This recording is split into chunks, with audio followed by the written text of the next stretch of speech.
नमस्कार, मैं हूं राज माहौर। ये वो सिनेमा था जिसे हिंदी की दुनिया पहली बार देख रही थी। हैरान थी कि हिंदी फिल्मों में ये संसार कहां से चला आया। 70 के दशक में कारोबारी फिल्मों से अलग हटकर जो यह नया सिनेमा बना, उसे कई नाम दिए गए। इसे कला फिल्म कहा गया, इसे समानांतर सिनेमा कहा गया, इसे प्रतिरोध का सिनेमा कहा गया।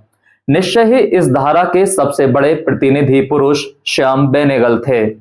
1973 से 1977 के बीच उन्होंने 4-5 ऐसी फिल्में बना दी जो उस समय के खदबदाते मिजाज को पकड़ती थीं। जब उन्होंने शुरुआत की तब बंगाल में नक्सल क्रांति कुचली जा चुकी थी।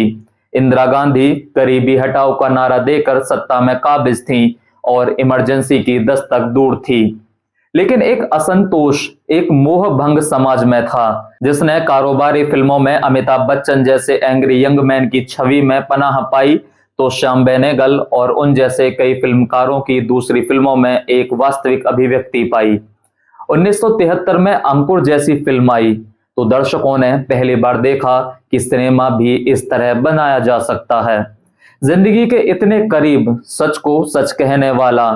फिल्म में जमींदार का शोषण है तो उसके खिलाफ संघर्ष है। आखिरी दृश्य में एक बच्चा पत्थर फेंकता है जो हवेली के शीशे से टकराता है। यह संघर्ष वह संकेत था जो आने वाली फिल्मों में अलग अलग रूप धरकर आता रहा। अगली 3 फिल्मों निशांत, भूमिका और मंथन के साथ श्याम बेनेगल ने प्रतिरोध के इस सिनेमा को लगभग आंदोलन में बदल दिया। सबसे खास बात यह है कि इस दौरान इस तरह की फिल्मों में काम करने वालों का जैसे एक अलग समुदाय बन गया, उनकी अलग पहचान बन गई।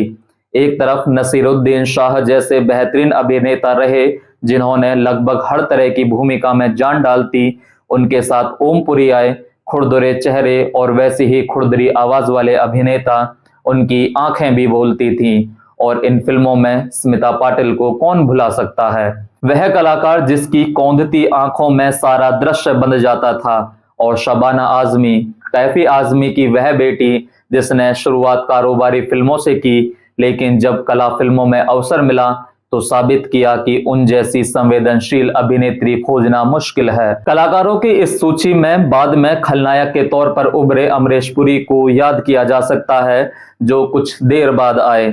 आने वाले दिनों में यह सिलसिला चलता रहा। जुनून, कलयुग मंडी जैसी फिल्में इसी का विस्तार रहीं। सरदारी बेगम और जुबैदा जैसी फिल्में कला के साथ कारोबार की दुनिया में भी सराही गईं।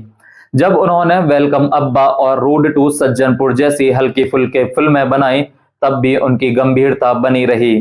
दूरदर्शन के लिए भारत एक खोज जैसा सीरियल उन्होंने बनाया। वो लगातार सक्रिय रहे, राज्यसभा के सांसद भी रहे, पुरस्कारों से नवाजे जाते रहे।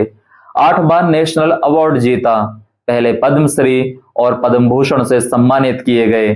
लेकिन उन्हें जब भी याद किया जाएगा, प्रतिरोध का सिनेमा बनाने वाले ऐसे फिल्मकार के तौर पर याद किया जाएगा जो हिंदी फिल्मों को यथार्थ की बजबजाती गलियों में ले गया, जिसने चमक दमक भरे संसार को बताया कि उसके पीछे कितना अंधेरा है और अंततः मानवीय प्रतिरोध की एक भाषा रची।